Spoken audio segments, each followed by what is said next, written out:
Bien, hoy vamos a ver el desarrollo y control de la tolerancia de los linfocitos T y B, que tiene que ver con varios eventos que se dan desde que se generan hasta que salen a la periferia y empiezan a actuar.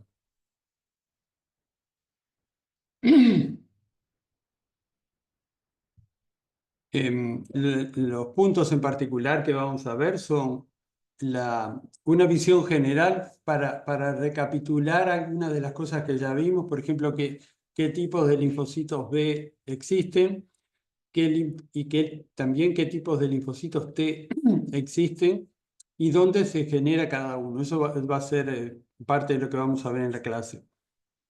Y ahí en etapas vamos a empezar primero viendo cómo se desarrollan los linfocitos B y cómo se pule o se seleccionan los linfocitos B que son aptos desde el punto de vista de no reaccionar con lo propio. Y eso tiene que ver con eso que dice acá, que es la tolerancia central y la tolerancia periférica. Y el equivalente lo vamos a ver para los linfocitos T, eh, que en realidad es bastante más complejo. Y también vamos a ver cómo se generan y cómo se cuida el hecho de que no reaccionen con lo propio, tanto en el momento en que se están generando como luego cuando salen a circulación. Y dentro de este tema, donde nos interesa mucho lo que es el cuidado de la tolerancia dentro de la inmunidad, vamos a terminar viendo el rol que tienen las células T que tienen un perfil regulador. Bueno, entonces vamos a empezar un poco con esta imagen para donde vemos los círculos estos que ven que están en cremita, digamos, son estos que representarían células o moléculas propias. En verde, esquemáticamente representamos un antígeno no propio, pero que es inofensivo. No todo lo no propio es un problema. Y después, en rojo, ahí sí tenemos un antígeno que es un antígeno de un microorganismo, de un patógeno, y bueno, contra ese tenemos que responder, ¿no? Entonces, las células inmunes en realidad están todo el tiempo expuestas a un montón de componentes, que son componentes contra los que no tiene que responder. Ocasionalmente van a ingresar componentes del exterior, por ejemplo, alimentos, moléculas que ingresan con los alimentos, o alergenos que se acercan a las mucosas y no deberían despertar una respuesta, pero que sí lo hacen en algunas circunstancias. Entonces, ¿cómo manejar contra qué no responder y contra qué sí responder?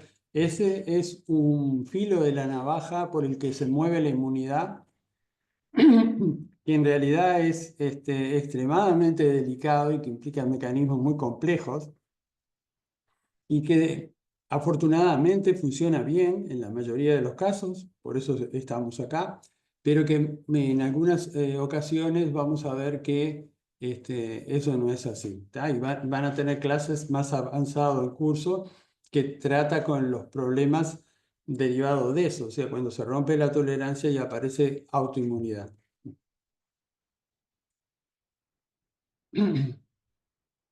Bueno, La, el- la comprensión sobre la tolerancia se estudia desde hace muchas décadas, cerca del final del siglo XX.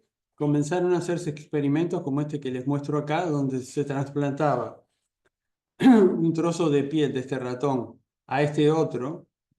Este ratón es genéticamente diferente a este, y lo que pasa es que los injertos no son tolerados.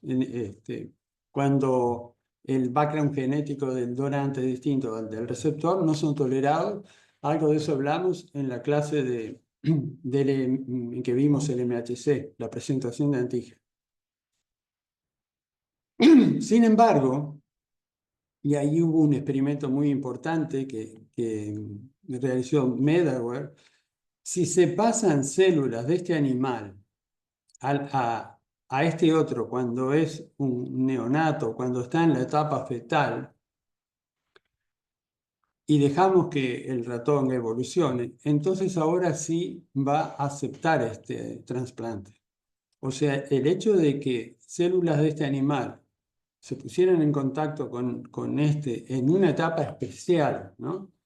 Si hacemos esto en la adultez no ocurre, pero en la etapa fetal, neonatal, se inyectan esas células, entonces se adquiere alguna forma de tolerancia para esas células que se manifiesta de esta forma, ¿no? Y esa tolerancia es antígeno específico, porque si nosotros trasplantamos piel de otro ratón distinto a este y distinto a este, va a ser rechazado de todas formas, ¿tá? O sea, no es algo que se puso tolerante a cualquier cosa, sino que adquirió tolerancia específica.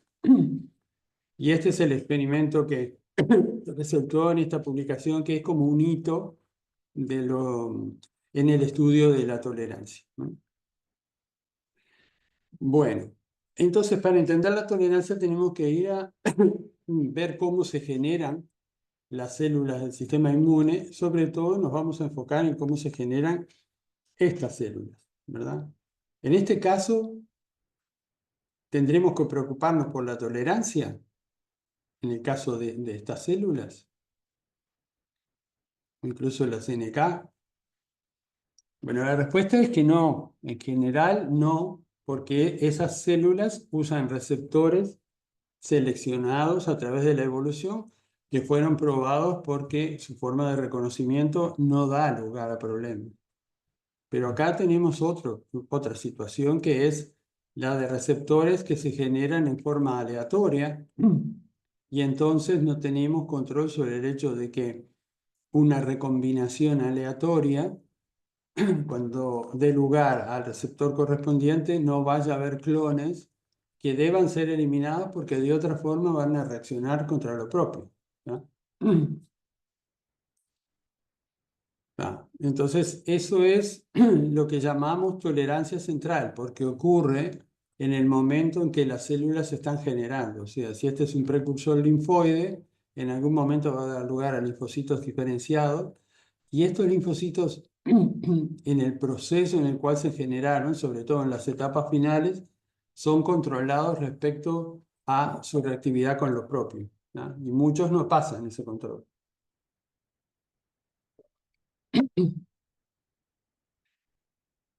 Pero ese sistema, vamos a ver que no es infalible. Entonces, en muchos casos van a escaparse algunos clones, ya sea de linfocitos B o T, que tienen el potencial de ser reactivos contra lo propio, ¿tá? Y ahí hay como una cosa un poquito difícil de entender o no, que es que este sistema tiene cierta permisividad intrínseca. O sea, no, no se trata de eliminar hasta el último de los clones autorreactivos, porque eso implicaría reducir mucho el repertorio, ¿no?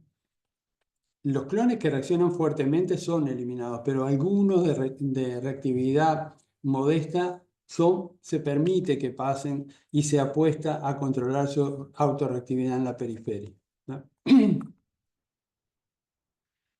Bien, entonces ahora vamos a ver los distintos tipos de linfocitos que tenemos. Hemos hablado mucho en el curso, en la clase pasada hablamos de cómo se activaban los linfocitos B y en la anterior cómo se activaban los linfocitos T. Estos son los linfocitos B foliculares o B2. ¿Se acuerdan que son los que producen sus anticuerpos en colaboración con linfocitos T foliculares y que dan lugar a las mejores respuestas de anticuerpos, ¿no? Pero nosotros tenemos también otros tipos de linfocitos. Teníamos linfocitos B de la zona marginal y generaban en la etapa, en la pleura, en la cavidad abdominal, y esto sobre todo en la zona marginal del vaso. Y con los linfocitos T también tenemos otras variantes. Ya algo mencionamos de que hay linfocitos T gamma delta, además de estos, los alfa beta, que tienen otra forma de reconocimiento que el reconocimiento en el MHC de clase 1 y 2 de péptidos, como es el caso acá. Y también hay unas células que también las mencionamos en la clase de presentación de antígeno, que son las NKT, que como indica su nombre, son un híbrido entre las natural killers y los linfocitos T. O sea, tienen un TCR y tienen muchos receptores que son comunes con los receptores que tienen las células, las células NK. ¿No? Entonces vamos a ver un poquito cuál es su función. Estas que tenemos recuadradas acá, que van a ser el foco de la clase de hoy, son las que nos dan la respuesta típica adaptativa, son las que están acá. Pero estas otras células tienen un funcionamiento que es intermedio entre innato y adaptativo y complementan mucho y rellenan este gap en la respuesta, ¿no? Y nosotros tenemos una respuesta innata, como ustedes vieron, que puede actuar prácticamente en segundos o minutos, horas, hay distintas fases, pero puede actuar muy rápido. En cambio, esta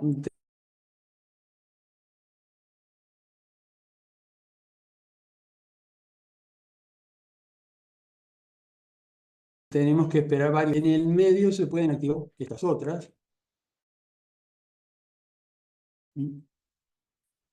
Está más o menos seleccionados por la evolución, porque se usan ciertos segmentos génicos, y eso asegura, digamos, que cómo va a ser su reactividad. O sea, su reactividad en cierta forma fue probada durante la evolución.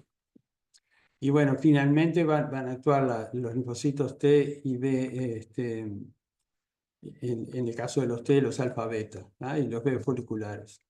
¿Se acuerdan que ya vimos para el caso de B1 y B de la zona marginal, y vale también para estas otras, que además del uso de segmentos génicos más o menos restringidos,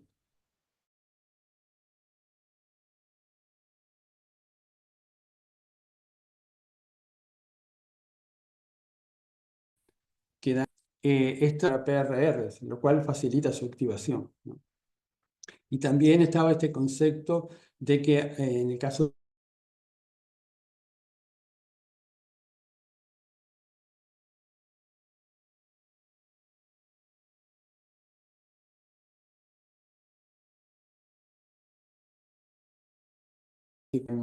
aparecen cuando las proteínas están oxidadas o los lípidos oxidados o se formaron cuerpos apoptóticos. Bueno, muy bien. Entonces, seguimos. Em,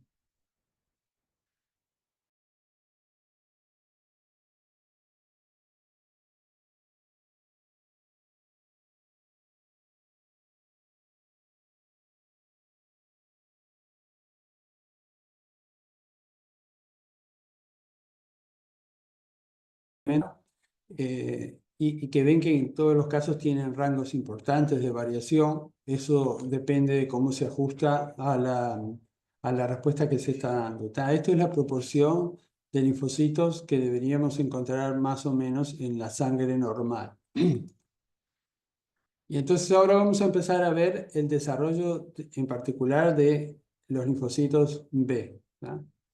Ver cómo se generan y cómo madura la afinidad. Entonces, la diferenciación de las células B está determinada por distintos factores que se van activando a medida que el precursor va avanzando en su desarrollo como célula B. Y una de las primeras etapas que aparece en la célula ProB es las cadenas que señalizan junto al BCR, a la molécula de anticuerpo, ¿ah? Y se activan las recombinasas, que son las que van a hacer la recombinación somática, y esto que está acá, que es la cadena liviana sustituta, que en algún momento, en un momento vamos a ver por qué se empieza a expresar. A su vez, todo el tiempo se expresa este receptor que es para un factor de sobrevida, la IL-7.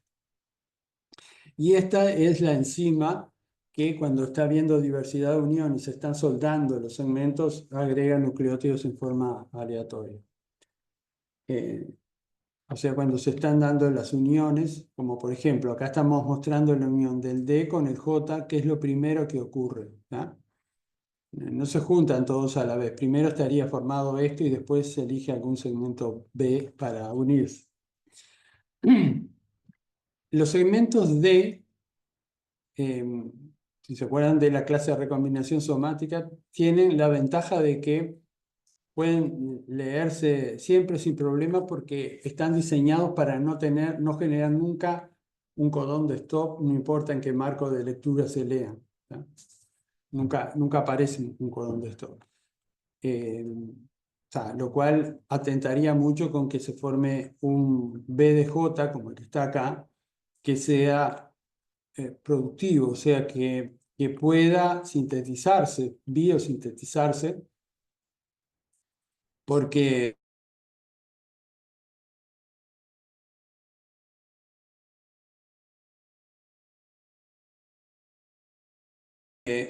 si hay productos de lectura, la traducción puede empezar acá, pero después o se va a terminar acá o va a seguir por otro marco de lectura que va a terminar de alguna otra forma y no se va a poder leer esto que es el resto de la cadena pesada. ¿No? Entonces ahí viene un tema que es cómo la célula se entera o sabe que hizo un rearreglo productivo. Le llamamos rearreglo productivo si esto se puede sintetizar, o sea, si da lugar a una cadena polipeptídica y que pueda seguir de largo y sintetizar el resto de los dominios de la cadena pesada. Bueno, pero ¿cómo se entera la célula? Porque hay una chance de fallar. Esto que decíamos de que pueden aparecer cambios de marco de lectura o codones de stop es algo que pasa. Y ustedes vieron que si eso pasa en la clase de recombinación somática, la célula puede hacer algunas cosas para rescatarse, ¿no? ¿Qué camino le queda a una célula que no puede hacer esta recombinación? Bueno, ir al otro alelo del cromosoma correspondiente para intentar hacer un nuevo rearreglo que sí que sea productivo. Pero asumamos que sí, que esto genera un exón productivo, entonces vamos a poder sintetizar la cadena pesada, ¿no? Que es esto que está acá, en celeste más claro. Pero claro, en este dibujo nosotros estamos representando la cadena liviana, pero todavía no existe. Entonces lo que vamos a tener es una molécula que en lugar de tener este plegamiento, estos dominios que están acá, el CH1, no pueden plegarse bien.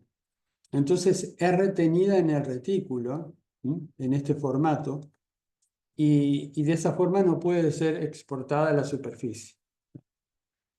¿Cómo se rescata o cómo se controla de que tenemos una cadena que funciona? Bueno, acá viene la existencia de esa cadena sustituta que le mencionaba, que la cadena liviana sustituta, o sea, hay un sustituto de la cadena liviana que está formado por estos dos dominios que no están unidos, están separados, pero que funcionan como si estuvieran unidos, que permite exportar la molécula a la superficie de la célula, ¿no? Entonces ahora tenemos una molécula que es de IgM. ¿Se acuerdan que lo primero que se traduce es la cadena mu? Y los linfocitos vírgenes van a empezar expresando IgM, ¿no? Y bueno, y tiene esta cadena sustituta. Y la cadena sustituta tiene otra función más. Además de rescatar a la molécula que estaba acá y de permitir que se exportara a la superficie, lo otro que hace es dar una señal para decir, sí, podemos ser expresados en la superficie, ¿no? ¿Y cómo se genera esa señal? Bueno, por un entrecruzamiento de los receptores que se estuvieron generando, o sea, de la IgM que se produjo en superficie, debido a que tanto los dos componentes de la cadena sustituta, tanto dominio llamado variable pre-B y el lambda 5, tienen en su N terminal unos péptidos que fueron seleccionados para interactuar entre sí. Entonces, cuando empezamos a tener receptor en la superficie, lo que pasa es que los péptidos estos de la cadena invariante pueden interactuar acá y también lo hacen a través de este otro dominio y eso, ese entrecruzamiento da lugar a una señalización. ¿Tá? ¿Se acuerdan que las células B se activan cuando se entrecruzan los receptores? Acá estamos igual en otro momento del desarrollo de la célula, pero esta señal lo que hace es decir, bueno, hay que parar la acción de las recombinasas, porque se produjo una cadena pesada positiva. Hay que bajar la expresión de la cadena sustituta y hacer que esta célula, que sabemos que tiene una cadena pesada funcional, multiplicarla. ¿No? Entonces, lo primero que va a pasar es que esta célula baja la expresión de la cadena sustituta y se multiplica. Y bueno, ahí tiene varios ciclos de replicación donde ahora todas las células van a tener la misma cadena pesada. Y luego de algunos ciclos de replicación, cada una de estas células va a seguir su propio camino. ¿No? ¿Qué es lo que va a hacer cada una de estas células? Bueno, va a reactivar las recombinasas y la TDT y va a ser un nuevo evento de recombinación ahora en los alelos de la cadena liviana. ¿No? Entonces va a unir segmentos J con B y generar el lexón que va a codificar para este dominio variable. ¿Tá? ¿Se acuerdan que acá también estaba el hecho de que podía no ser productivo y en ese caso se pueden usar otros segmentos que todavía estén disponibles si no se usaron todos? O se puede recurrir al otro alelo. Y acá tenemos más opciones porque, por ejemplo, en los humanos vamos a tener cadena, va a empezar por la cadena kappa de un alelo, si esa falla la otra cadena kappa, y si eso falla se va a la lambda, y si no a la otra lambda. ¿No? O sea, hay muchas opciones. Y como ven acá abajo, eso es un poco, no sé si decir caprichoso, pero por lo menos es diferente entre distintas especies. ¿No? Por ejemplo, en los humanos, en la proporción es 65-35, o sea, hay más bien cadena kappa. En el ratón son casi siempre cadena kappa. Y en el gato es al revés, hay, por ejemplo, más cadena lambda que kappa.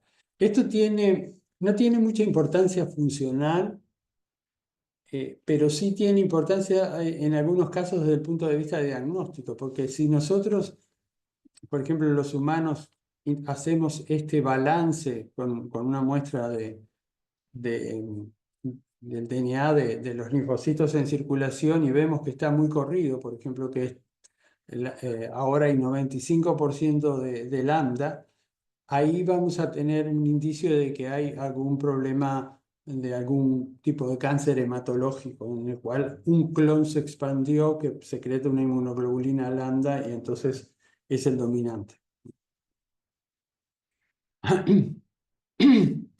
Bueno, pero entonces ahora tuvimos un rearreglo positivo de la cadena liviana y tenemos entonces un receptor.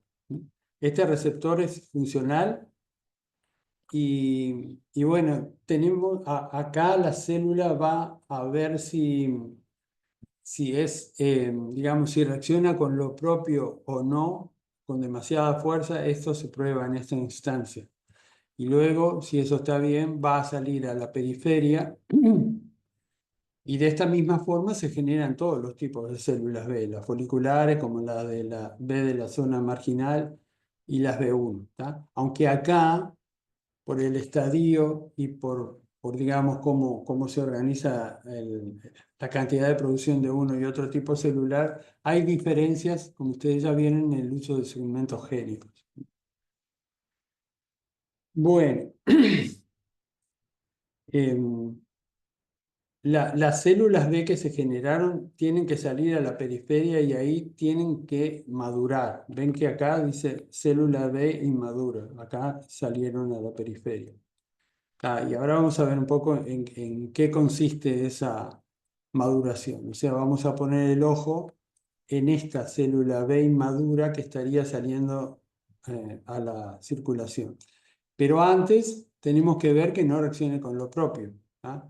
Entonces ahí hay como una especie de algoritmo funcional por el cual si el BCR, en un tiempo de estadía que tienen los linfocitos T inmaduros en la médula, si reacciona con componentes propios en forma significativa o no.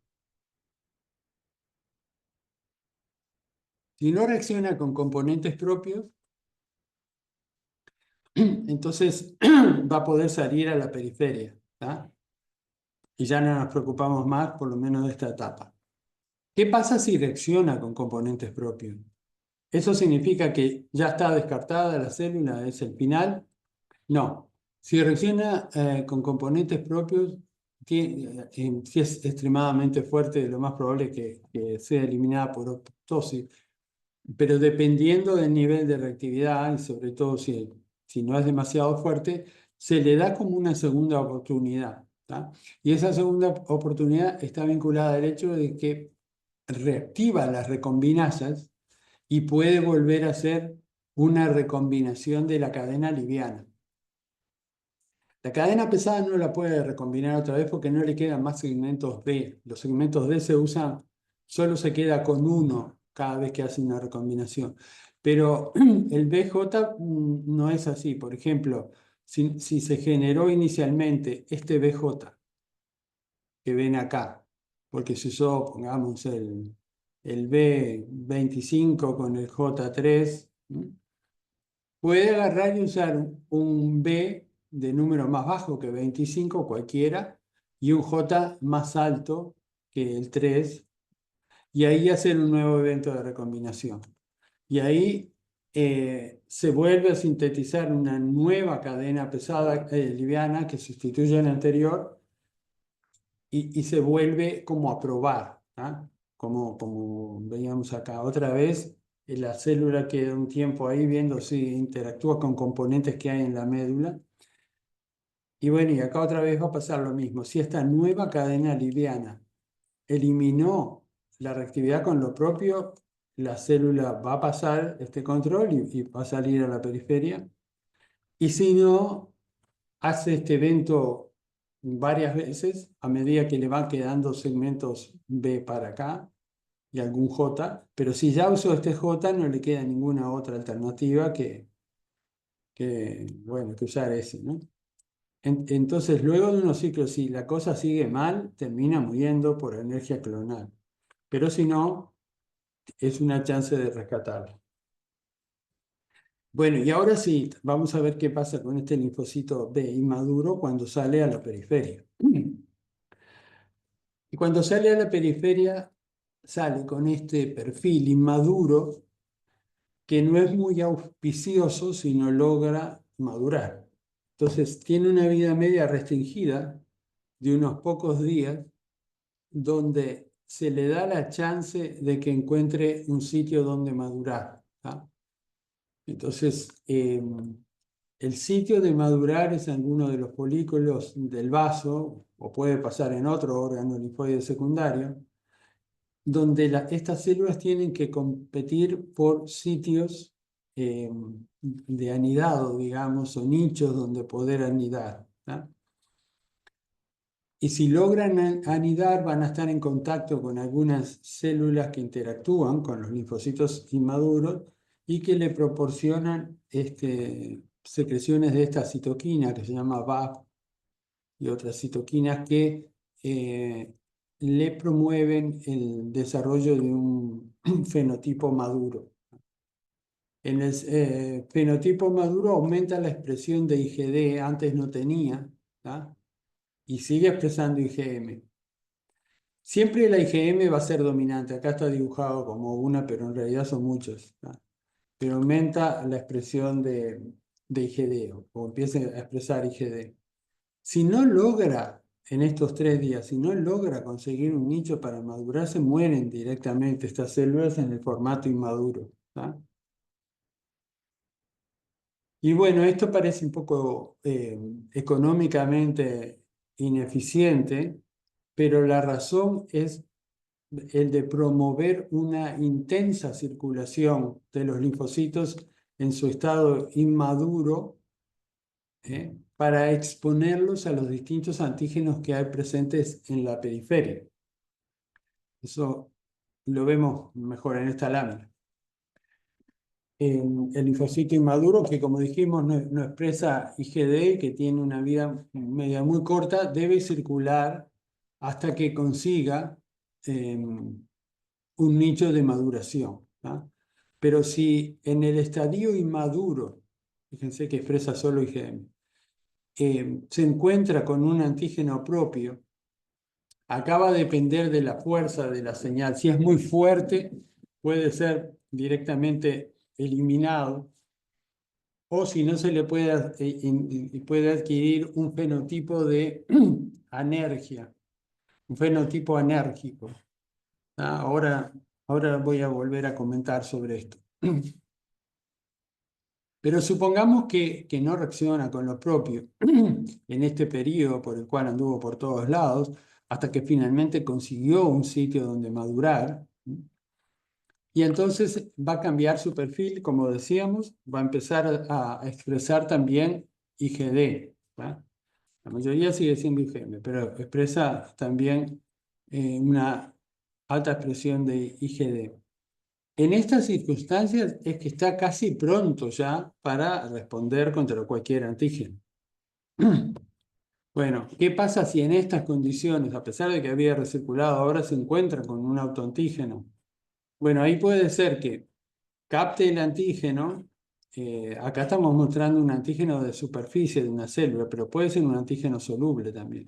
Que capte el antígeno y entonces hace el procesamiento, lo expresa en el MHC de clase 2, pero si no recibe colaboración de células T, el mensaje es de que no se active. ¿Tá? Entonces pasa a un estado anérgico y se induce anergia clonal como se inducía acá. Y la razón para mantenerlos vivos, porque uno podría decir, bueno, pero si yo encontré que este linfocito o este reaccionan con lo propio, ¿no será mejor eliminarlo? ¿Mm?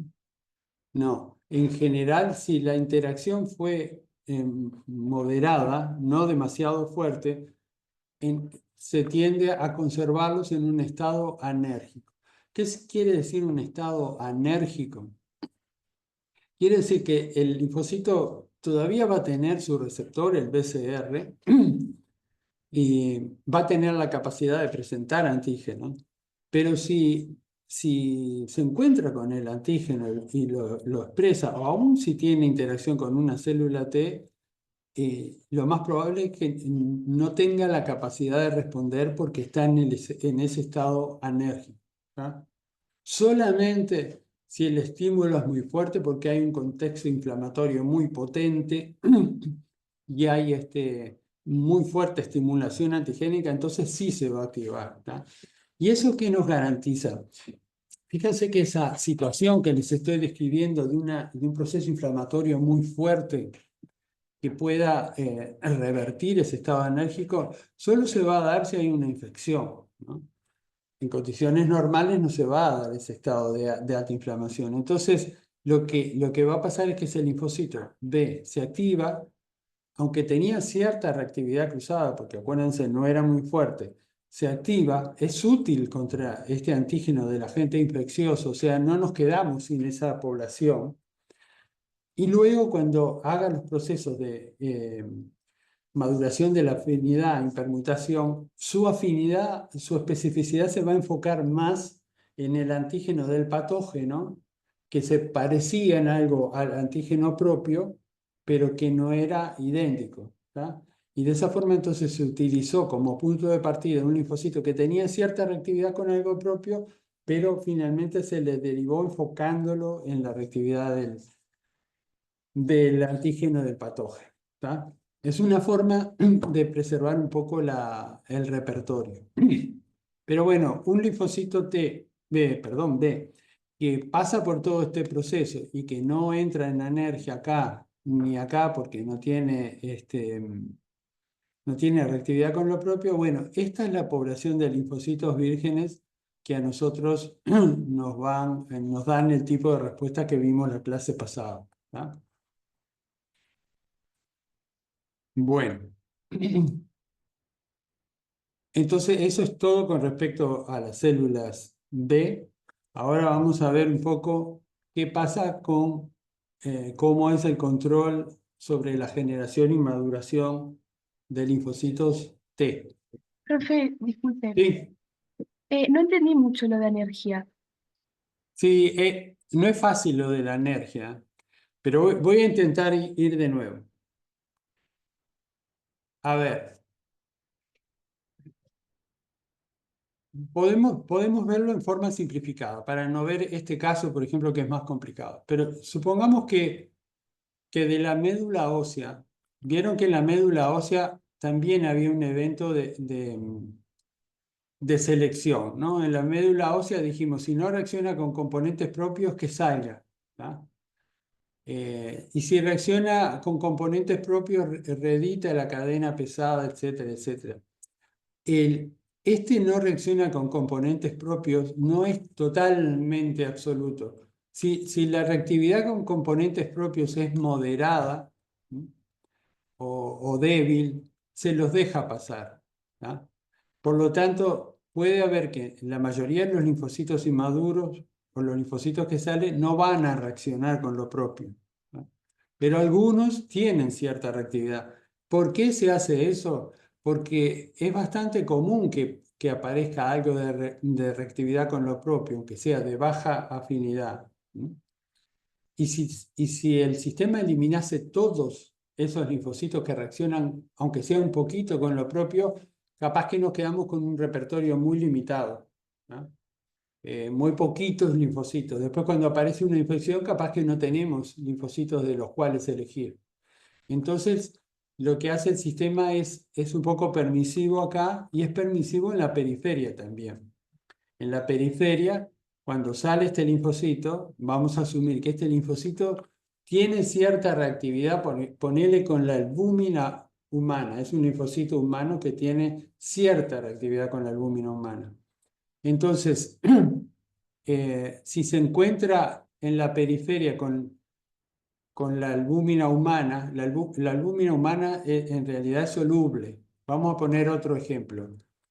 Supongamos que reacciona con un receptor de las células dendríticas, que reacciona con una lectina de los PRR de una célula dendrítica. Ya. Reacciona con esa lectina, pero no reacciona tan fuerte, ¿no? Reacciona moderadamente. Si reacciona muy fuerte, toma la decisión de hacer la eliminación por apoptosis y nos olvidamos.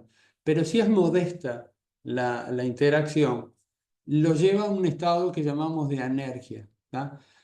¿Qué quiere decir anergia? La célula va a seguir teniendo su receptor, va a ser capaz de internalizar antígenos y expresarlos en el MHC, pero la señal que genera a través del receptor no es muy fuerte aunque se una acá, ¿tá? Con el antígeno propio no es muy fuerte.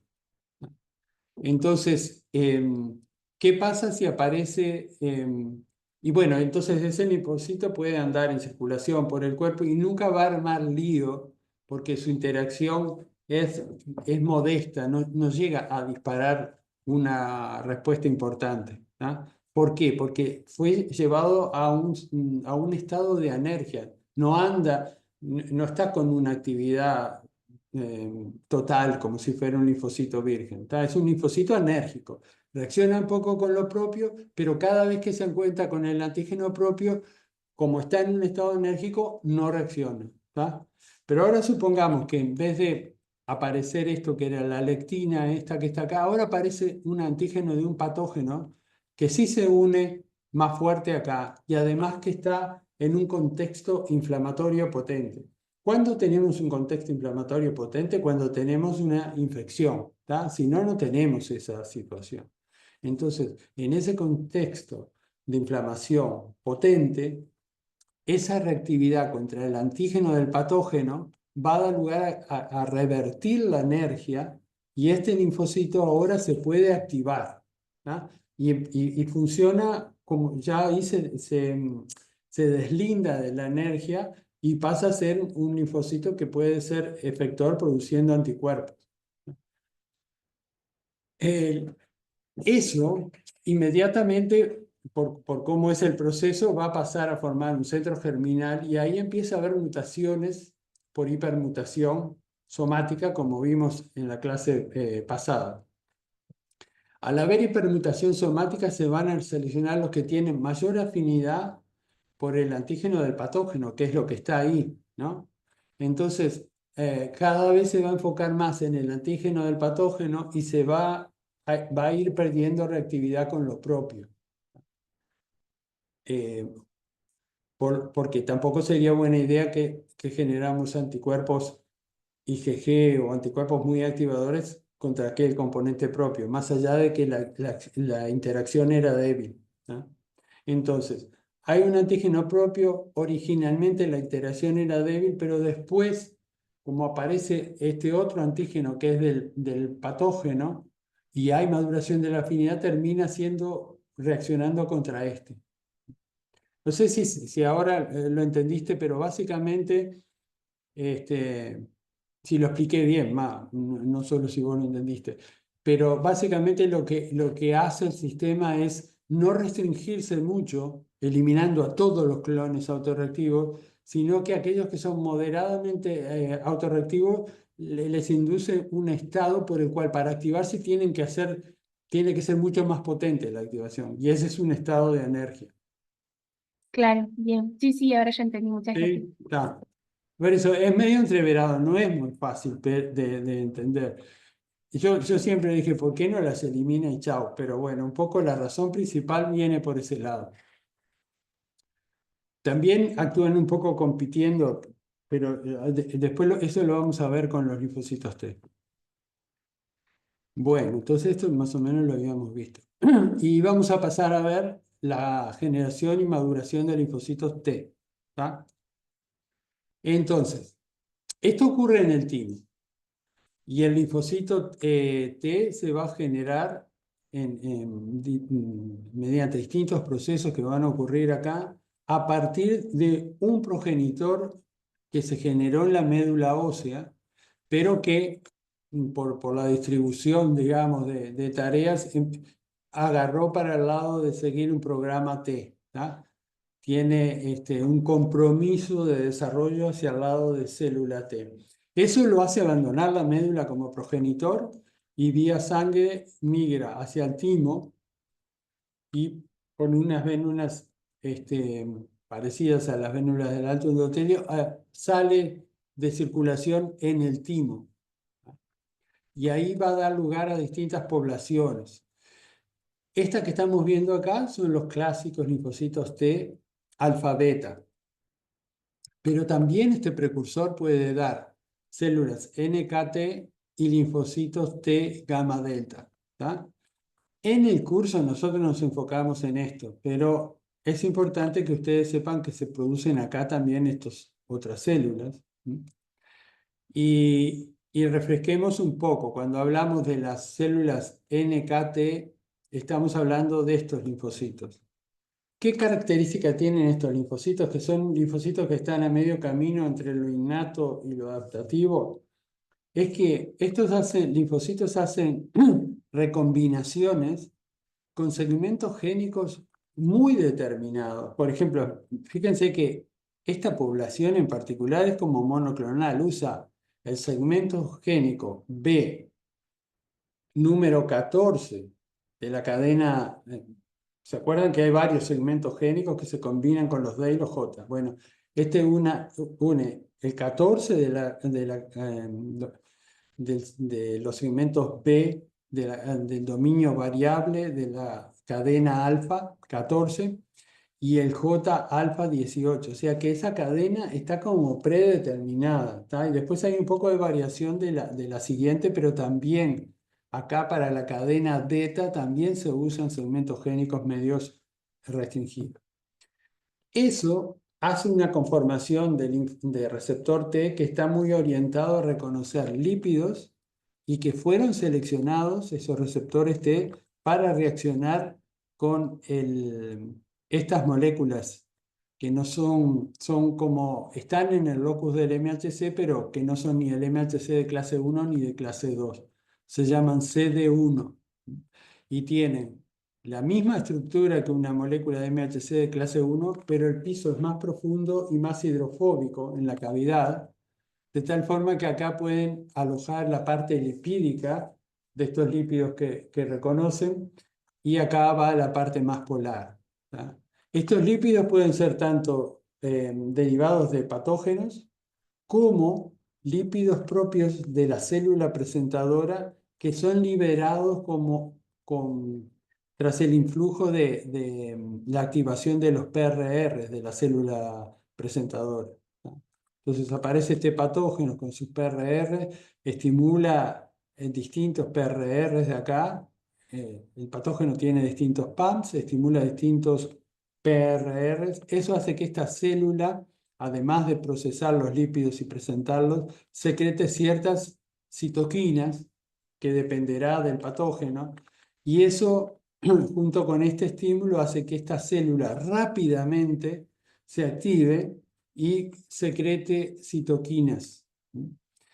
O sea que este efecto es multiplicado porque estas células tienen una gran capacidad de secretar citoquinas, y las citoquinas generalmente que secretan las células NKT son o interferón gamma, y eso da lugar a una respuesta contra virus, patógenos intracelulares sobre todo, o una respuesta más orientada a la producción de anticuerpos, si se secretan IL-4 y IL-13.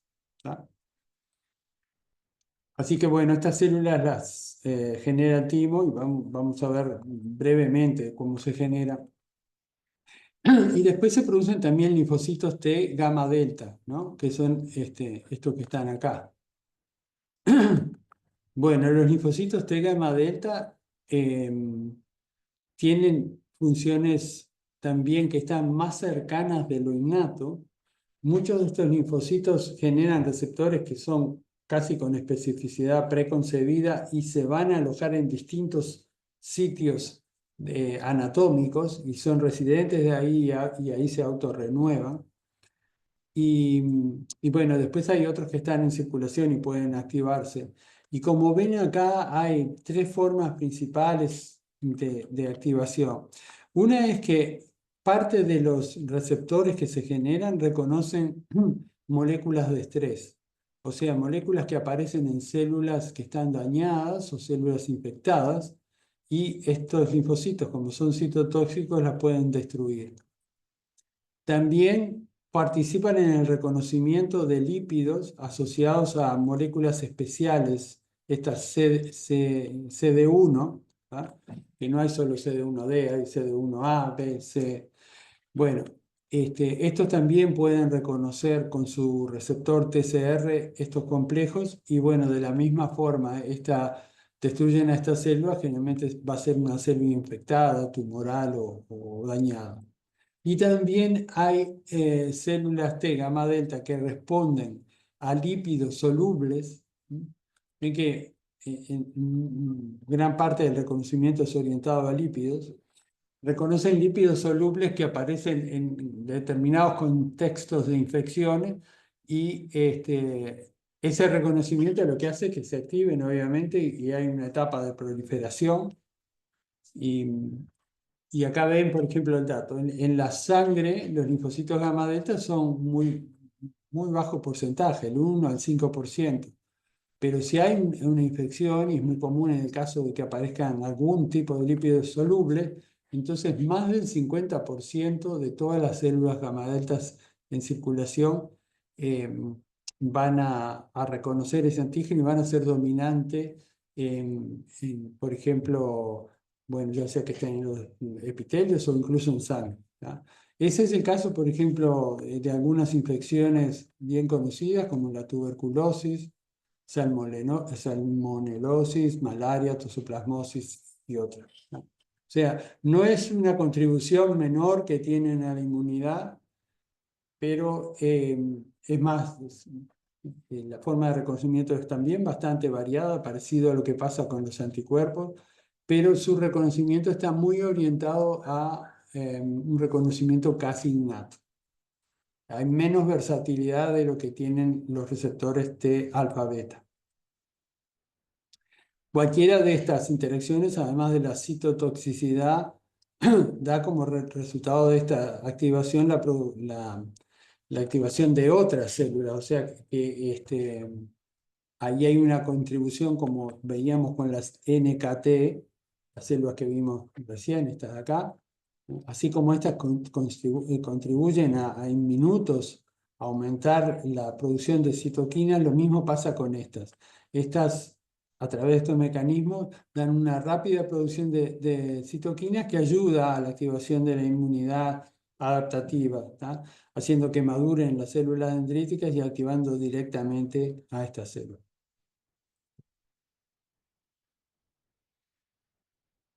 Bueno, entonces ya vimos cada uno digamos, fueron presentados algunos de los linfocitos T.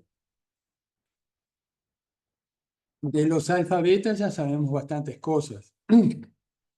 Sabemos que los alfa betas, que son los que más nos van a interesar, tienen que aprender a reconocer ya sea moléculas del MHC de clase 1 o de clase 2. ¿Tá?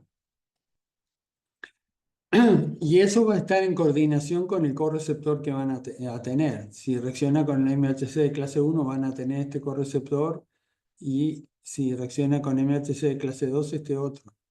De hecho, en algún momento, en su desarrollo, por las dudas van a tener los dos correceptores, que llamamos doble positivos. En algún momento van a expresar el receptor CD8 y el CD4, y después en algún momento tienen que tomar la decisión de si van a seguir siendo CD4 o CD8.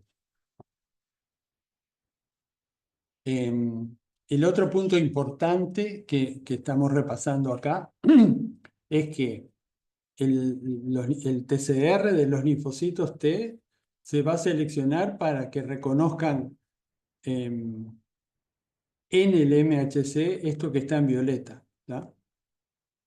Acá este es el lugar donde el MHC aloja los péptidos, pero esto que vemos en violeta es un sitio que sería todo esto que ven acá, ¿no? Lo blanco. Así es como el TCR ve al complejo de MHC con los péptidos. Entonces, gran parte de la reactividad del TCR es contra esta región y contra esta otra. Y eso lo tienen que aprender en el timo. O sea, si hay un evento de recombinación que no puede reconocer estas partes, entonces ese linfocito no sirve, ¿tá? Eso es lo que vamos a llamar selección positiva, que es lo que vamos a empezar a ver. Bueno, entonces, ahora ya vimos que hay tres tipos de linfocitos T, y hicimos un poco de hincapié en las características que tienen que terminar cumpliendo los que son alfa, beta. Entonces vamos a ver un poco los mecanismos. Este desarrollo ocurre en el timo, que es un órgano que está más o menos a esta altura y que involuciona, digamos, a lo largo de la vida.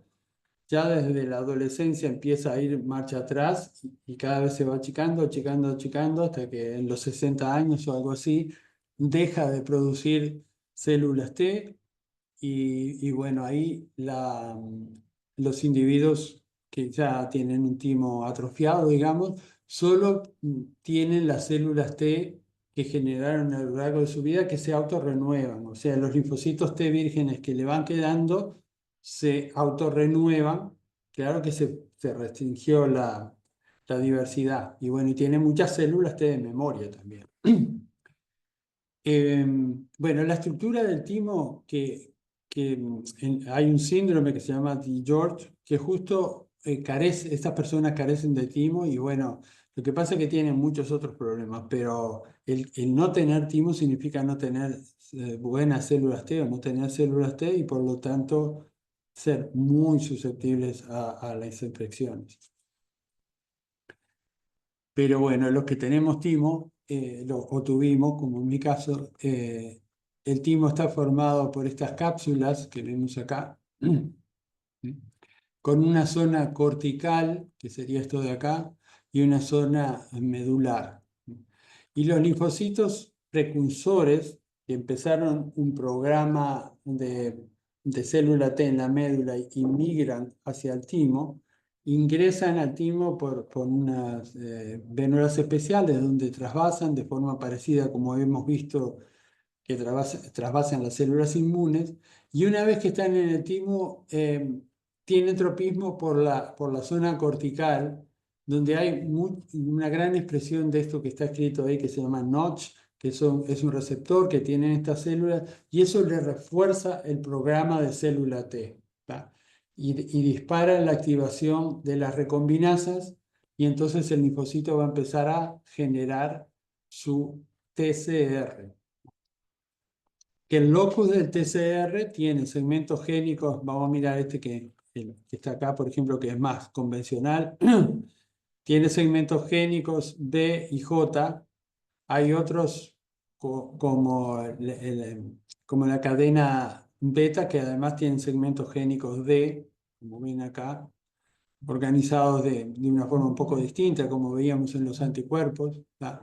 El locus delta también, o sea, la cadena beta que combina con la alfa, esta tiene segmentos D y este no, como si este fuera la cadena pesada y liviana de las inmunoglobulinas, y acá también, como si fuera la cadena pesada, la delta, y la gamma, la liviana, este, el equivalente, ¿tá? Porque este tiene segmentos génicos D y este no. Entonces, delta se combina con gamma y alfa con beta. ¿Qué cadenas se rearreglan? ¿Cómo ocurre el rearreglo? Eso varía de acuerdo al momento de la vida de los individuos, ¿tá? Por ejemplo, en el ratón, cuando faltan, estos son los días vinculados en relación al nacimiento, ¿no? Eh, en el día 12 de gestación, empieza, por ejemplo, a recombinarse en los linfocitos del feto, empiezan a recombinarse utilizando el segmento génico B gamma 5, ¿no? Tendríamos que venir acá y es un segmento de los que están acá.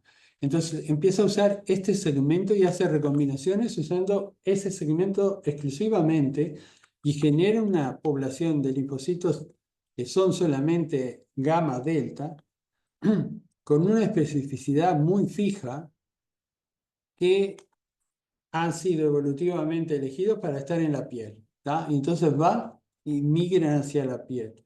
Unos días después, por el día 16, hay un pico de linfocitos que recombinan con su receptor, con su segmento génico 6 o el 4, y bueno, y ahí generan un receptor gamma delta que tiene las especificidades que ven acá. Son buenos para ir a colonizar el útero, los pulmones, la lengua. ¿Ah? Bueno, y así sucesivamente, o sea, genera por tandas linfocitos especializados en ciertos territorios. Ven que acá volvemos a ver un rol de los gamma delta que está muy orientado a reconocimiento prácticamente innato y vinculado a ciertos territorios. ¿Por qué ahí? Porque ahí van a aparecer ciertos tipos de patógenos o va a haber ciertos DAMs, a veces reconocen DAMs, que son característicos de ese territorio. Pero en la etapa adulta predomina sobre todo la producción de linfocitos alfa-beta. Pero curiosamente, el rearreglo empieza a ser simultáneo para estos tres locus, el delta, el beta y el gamma.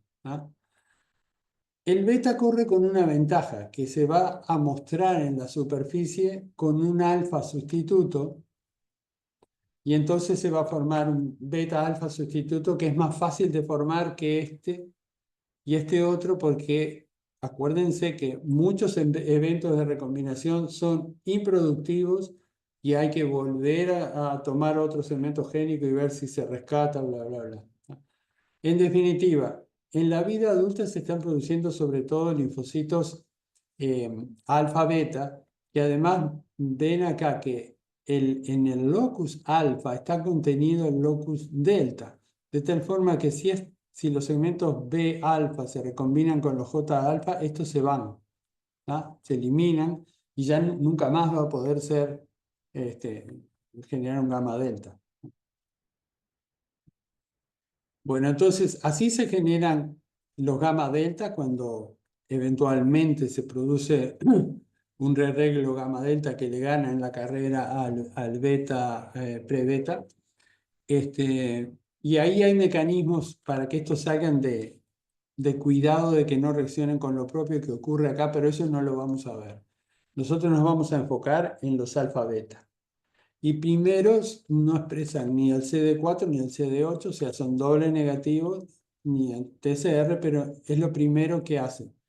Como veíamos, recombinar la cadena B, beta, con un pre-alfa. Y eso acá también, eso da lugar a señales de que estuvo bien el rearreglo, hay que multiplicar la cadena beta que se produjo primero y bueno, y ahí finalmente se recombina la otra cadena y tenemos un TCR, ahora sí, alfa-beta. Acuérdense que este era con pre-alfa. Acá tenemos alfa-beta y ven que expresa además tanto CD4 como CD8. ¿Ah? CD8 como CD4. Y, o sea, tiene los dos receptores. ¿Y qué es lo que le pasa a esta célula? Esta célula tiene que ser seleccionada. Estamos en lo que es la selección por la positiva. Tiene que ser seleccionada sí, solo si es capaz de reconocer, ¿se acuerdan los labios del MHC? O sea, esa zona blanca que veíamos cuando se ve el MHC de arriba, tanto del MHC de clase 1 como de clase 2. Entonces la célula acá va a encontrarse con distintas células que están en la zona cortical de esta cápsula del timo, donde va a haber células que están presentando péptidos, que en el caso del MHC de clase 1, lo hacen generando péptidos con algo que se llama timoproteosoma. ¿Qué es el timoproteosoma? Es un proteosoma especial, así como teníamos el inmunoproteosomas en las infecciones, que va a producir péptidos que nunca más vamos a encontrar. Pero precisamos péptidos, porque en la cavidad del MHC algo hay que ponerle. Entonces, acá vamos a tener MHCs cargados con péptidos generados por el inmunoproteosoma, en el caso del MHC clase 1. Y estos linfocitos empiezan a deambular por ahí a ver si pueden interactuar con algún MHC que pueda estar por ahí, ¿no? Entonces andan, si encajan en un MHC, entonces reciben ciertas señales. ¿Y de cómo son esas señales? Es que va a depender su destino. Entonces acá tenemos un cuadrito donde dice qué tanto reacciona con el MHC de clase 1, qué tanto con el MHC de clase 2 y qué tanto contra el CD1D. ¿Se acuerdan que este era el que presentaba lípidos? ¿Ah? Entonces esta célula, que es doble positiva, expresa CD4 y CD8, tiene un TCR que no reaccionó ni con este, ni con este, ni con este. Esa reacción no tuvo interacción, o sea, el MHC le es indiferente con los péptidos que hay ahí y por lo tanto esa célula no va a ser útil, ¿no? Porque nosotros precisamos que reaccione no solo con el péptido, sino además con el MHC. ¿Se acuerdan esto que estuvimos viendo? O sea, nos está faltando la reactividad contra esta región. Entonces acá esa no pasa. Si hay otra linfocito T, que en este estadio lo llamamos timocitos en el timo. Si hay un timocito que es doble positivo y reacciona en forma intermedia, o sea, no muy fuerte, no reacciona súper débil, no reacciona muy fuerte, ni totalmente fuerte, entonces pasa, ¿no? O sea, los que reaccionan con una afinidad intermedia con el MHC de clase 1 pasan. Si reaccionó con el MHC de clase 1, de alguna forma les llegan señales a este linfocito de que debe dejar de expresar el CD4 y solo va a expresar CD8. Si pasa lo contrario de que no reacciona con este, reacciona en forma moderada con este otro, se convierte en un CD4, apaga el CD8, y si reacciona en forma moderada con el receptor del NKT, perdón, con el MHC no convencional, el CD1D, que está expresando lípidos, entonces se convierte en un NKT. Y si la reacción es muy fuerte con cualquiera de los dos, no con los dos a la vez, sino si es muy fuerte con este, o muy fuerte con este, o con este, entonces la célula no sirve y también va en un programa de apoptosis. O sea que ven que se queda esta ventanita restringida que no es muy amplia, ¿tá? Pero algunas células logran pasar ahí. Eso es la selección positiva. Estas células que pasaron y que ahora son ya sea CD4, CD8 o NKT, van a la selección negativa, que es lo que vemos acá. Selección negativa. ¿Qué es la selección negativa? Bueno, nos olvidamos de las NKT, que no es el foco de lo que más nos interesa, digamos. Y nos quedamos con una célula que ahora tomó el destino de ser, como dijimos, o CD8 o CD4 positivo. Esto ya es este timocito ya se parece a un linfocito que podía ser virgen, pero le falta un control muy importante. O sea, ya pasaron el control de que reaccionan con el MHC propio de una forma moderada, ¿tá? Pero positiva, moderada pero positiva, ya sea con clase 1 o clase 2. Pero le falta un control muy importante, exponerlo a péptidos propios, reales. Se acuerdan que acá había un proteosoma distinto, a péptidos reales que pueden encontrarse en la periferia. Entonces, ahora cambia el asunto. Antes solamente queríamos rescatarlas para que no murieran, digamos, porque no interactuaban con el MHC. Ahora le vamos a pedir que enfrentados a MHCs propios, con péptidos propios, no reaccionen de forma muy fuerte, ¿no? Entonces, una de las preguntas que surge acá es, bueno, muy bien, eso lo podemos hacer con péptidos del timo, porque estamos en el timo, todo muy bien. Ahí podemos llegar a decirle, bueno, si hay una célula que reacciona muy fuerte con estructuras que estén acá, con presentación de antígenos acá, las eliminamos. Pero eso solo nos eliminaría las que reaccionan con el timo y con antígenos comunes que el timo tiene compartido con otros tejidos. Por ejemplo, los macrófagos, las células dendríticas expresan sus propios péptidos. Contra esos también está bueno que los eliminemos.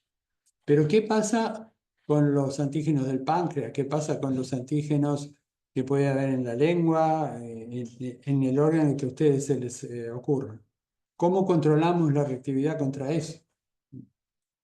Ahí hay un mecanismo que es absolutamente extraordinario, que es que en el timo, estas células que ven acá, las células epiteliales de la médula tímica, que son estos iguales esquemáticos, son una de estas que están acá, eh, esas tienen la propiedad de expresar en forma ectópica, es decir, fuera del sitio original donde deberían estar expresando el antígeno, expresan en el timo, en forma ectópica, antígenos de todo el organismo, ¿tá?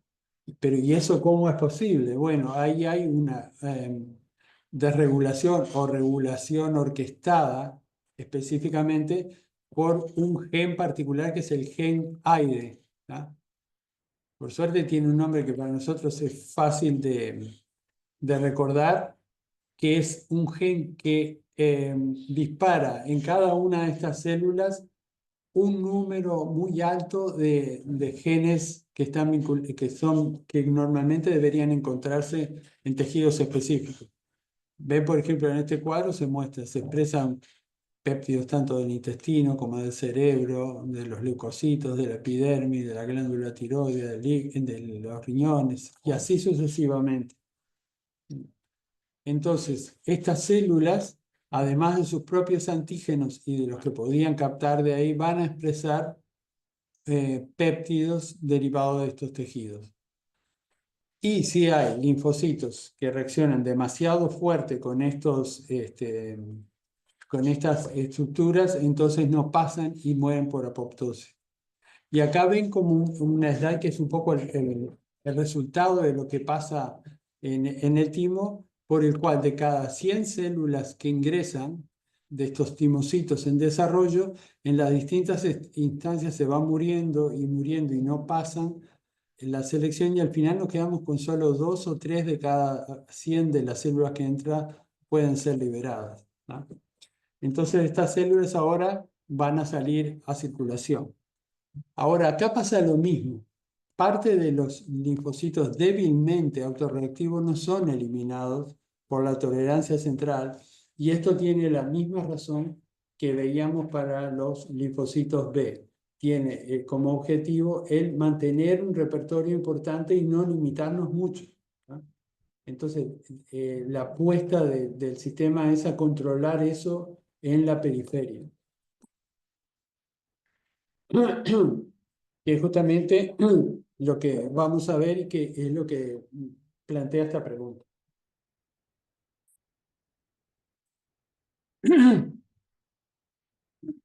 Bueno, entonces ahora vamos a ver justamente esto, la tolerancia periférica, ¿no? Cómo se controlan esos clones autorreactivos y para que no den lugar a una respuesta inmune contraproducente, ¿tá? Y el principal elemento son las células T reguladoras. Esto es algo nuevo que sí venimos mencionando, pero que vamos a enfatizar ahora. Y también la energía clonal, que en parte ya lo empezamos a ver para las células B. Entonces, acá volvemos a ver una cápsula del timo que tiene otra forma de dibujar, pero simplemente repetimos el mismo ciclo. Por acá llegan los precursores, primero como doble negativo, después empiezan a expresar los dos receptores, y acá viene la selección positiva, ¿tá? La selección positiva, ¿se acuerdan que era pedirle a los linfocitos que reconozcan esta parte del MHC? Eso ocurre con las células corticales y, bueno, las que pasaron la selección positiva vienen para acá. Acá se va a dar la selección negativa. La selección negativa, ¿se acuerdan que está mediada por el gen AIDE, que hace que se expresen un montón de antígenos en forma ectópica, ¿tá? Fuera del tejido original? Bueno, y eso nos complementa y nos limpia el pool de linfocitos T para que no reaccionen con lo propio, pero que sí puedan reconocer el MHC propio.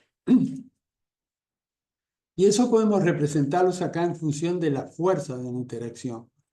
Si los linfocitos T interactúan con el MHC péptido en forma muy fuerte, que sería acá, entonces, estos no pasan, y tampoco pasan los que reaccionan en forma muy débil. Muy débil no pasa apoptosis. Eh, si es muy fuerte, no pasan apoptosis. O sea que acá se nos van todas estas células y murieron. Este es el pool que seleccionamos, que es una fuerza moderada, ¿tá? Que son los CD4, CD8, linfocitos CD4, CD8. Pero hay un grupo de linfocitos de relativamente fuerte interacción que son reclutados para ser convertidos en células T reguladoras.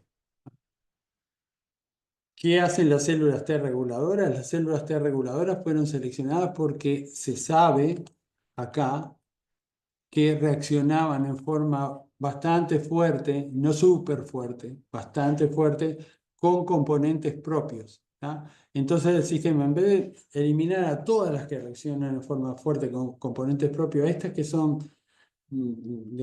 están en un estadio más moderado, las recluta para que sean células reguladoras.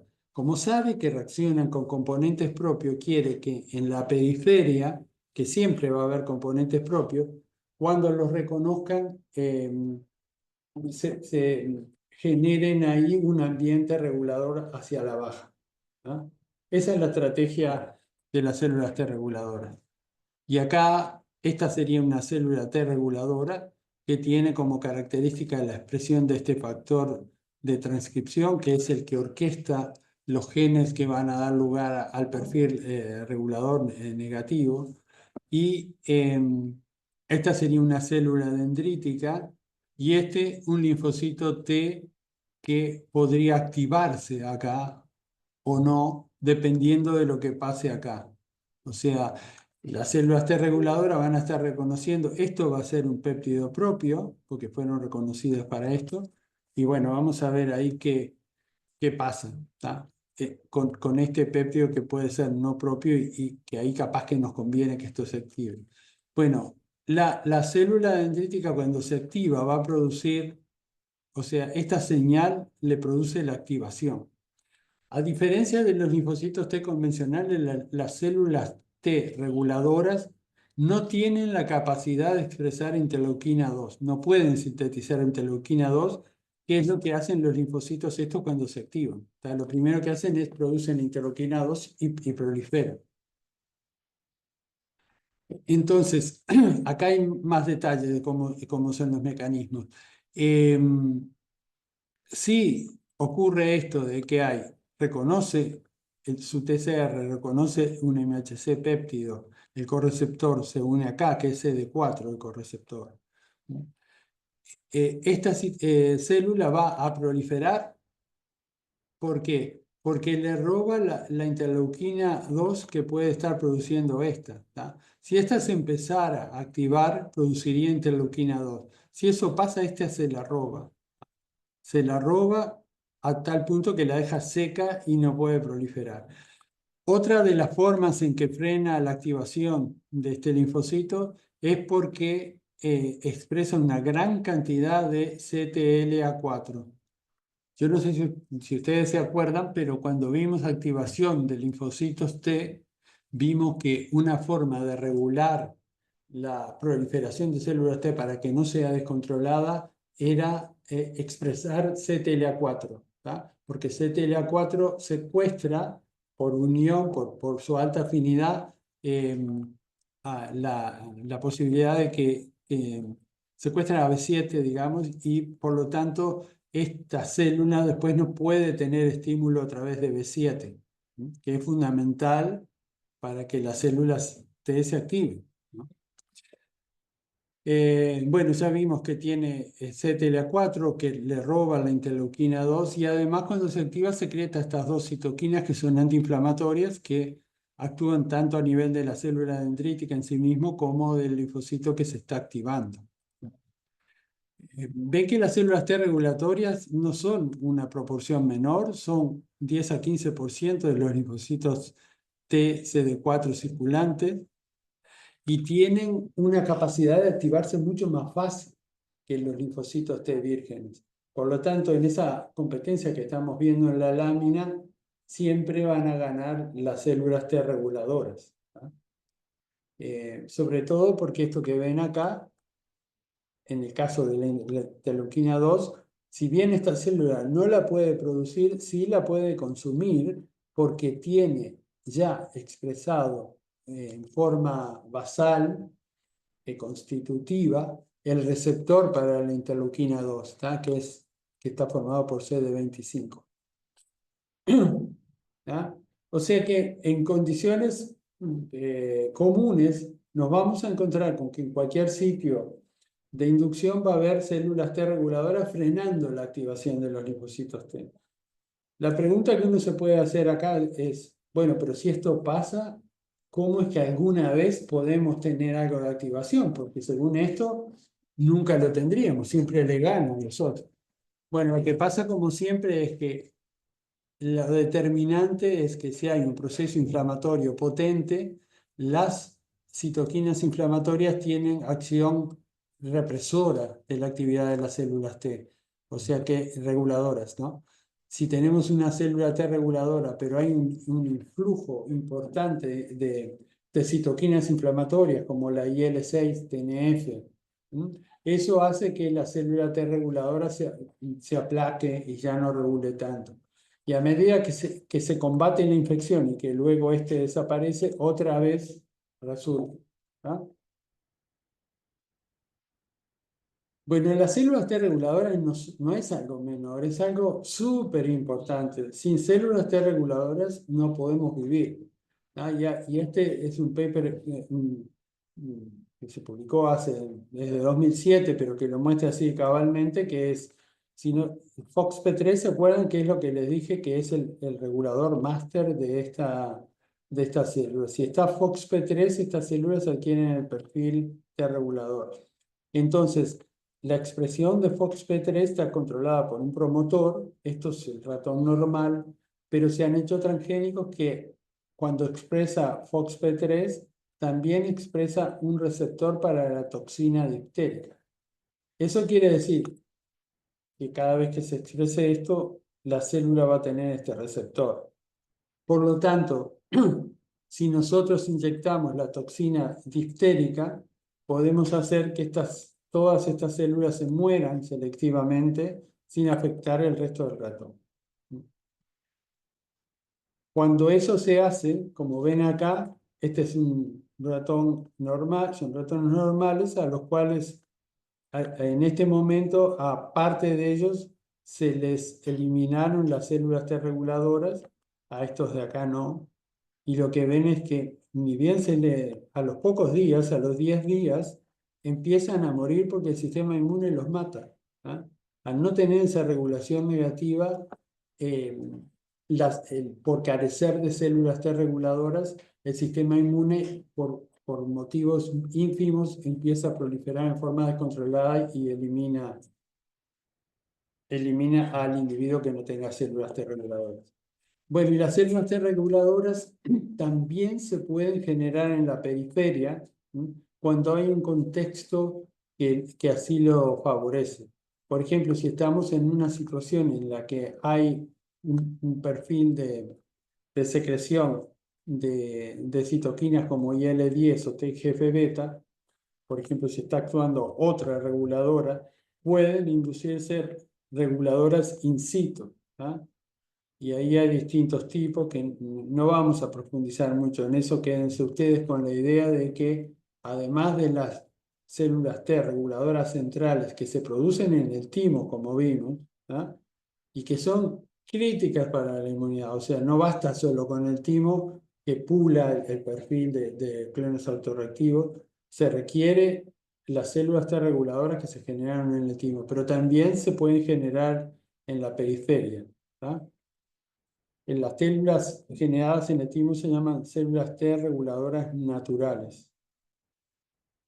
Bueno, y hay otra forma de inducir tolerancia que es a través y esta ya es la última slide, que es a través de la inducción continua que hay de células anérgicas, ¿no? Parte de esos clones que dijimos que el timo permite que salgan y que tienen una moderada autorreactividad, son todo el tiempo controlados. ¿Por qué? Porque las células dendríticas, si ustedes repasan la clase de activación de células T, van a ver que teníamos células residentes, que están en un estadio inmaduro, que no tienen, que están en el sitio ahí muestreando todo lo que pasa en el sitio a través de pinocitosis, ¿no? O fagocitosis, y que espontáneamente cada tanto maduran y van al ganglio drenante. ¿Cuál era la diferencia grande entre esa migración que ocurre en forma fisiológica y la de la infección? Bueno, que cuando hay infección, estas células dendríticas van a cambiar el perfil y van a expresar B7. Pero en condiciones fisiológicas, capturan antígenos del tejido, se los llevan acá y los presentan en el órgano linfoide secundario. Entonces, en ese ganglio van a pasar linfocitos vírgenes que pasan por ahí. Si hay alguno que es autorreactivo, de esta interacción se va a dar una señal y como falta la señal coestimulatoria de B7, o se induce apoptosis y se elimina si es muy fuerte, o si no, se los convierte en anérgicos. ¿Tá? Parecido a lo que veíamos con la célula B. Acá, en la periferia, cada vez que se encuentra con el antígeno propio, estos clones que son de moderada fuerza, si es de muy fuerte, se van a eliminación, este, se convierten en células anérgicas. Les recuerdo, la célula anérgica tiene el TCR funcional, puede unirse al MHC, pero si se une y aún en condiciones de activación normal, no se va a activar. ¿Tá? Entonces, por ejemplo, acá tenemos la situación ahora de infección. Ahora supongamos que acá hay una infección, ya no va por esta vía. Ahora, si tenemos una infección, la migración al ganglio en condiciones de infección hace que ahora esta célula exprese B7. ¿Ya? Si, si, si se da la expresión de B7, este clon anérgico puede, si apareciera este clon autorreactivo acá, se podría activar en forma descontrolada. En gran medida eso es competido por el clon anérgico que puede unirse, que ya está pronto para unirse, pero que si se une aún con B7 no se va a activar. ¿Ah? Mientras que este otro sí lo hará. Y en condiciones de mucha necesidad, y si el estímulo es muy fuerte, aún este se puede activar y reclutar para pelear contra la infección y bueno, después hay que ver cómo desactivarlo. Pero es otra forma complementaria a lo que veíamos con las células T reguladoras.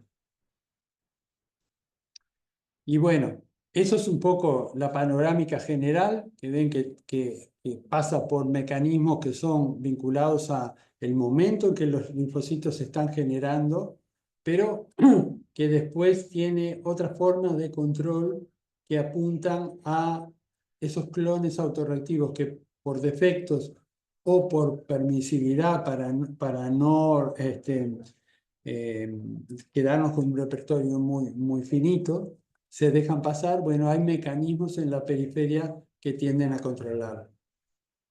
Todo muy lindo y en la mayoría de las veces eso funciona muy bien, sobre todo en individuos jóvenes, pero aún en individuos jóvenes y sobre todo en individuos más viejos, sabemos que esto no es 100% eficiente y hay un número muy grande de enfermedades que llamamos autoinmunes que tienen que ver justamente con eso, con clones que son autorreactivos y que por alguna razón se activaron más de lo que nos hubiera gustado y están generando ahora enfermedad. Y bueno, con eso terminamos la clase de hoy. Eh, Veo que son ustedes tres nomás que siguen estando ahí. Por favor, traten de convencer a sus compañeros de que acudan a la próxima clase de repaso, que es el miércoles, que la corremos media hora como pidieron, va a ser a las 2:30 en Facultad de Química, donde ahí vamos a trabajar estos conceptos que estuvimos viendo, y bueno, esa es solamente presencial, ¿tá? Pero mm, bueno, estimulo para que vayan porque me parece que es una instancia muy productiva para consolidar esto que vimos. No sé si tienen preguntas de la clase de hoy o respecto a la clase de repaso, si no, dejaríamos por acá.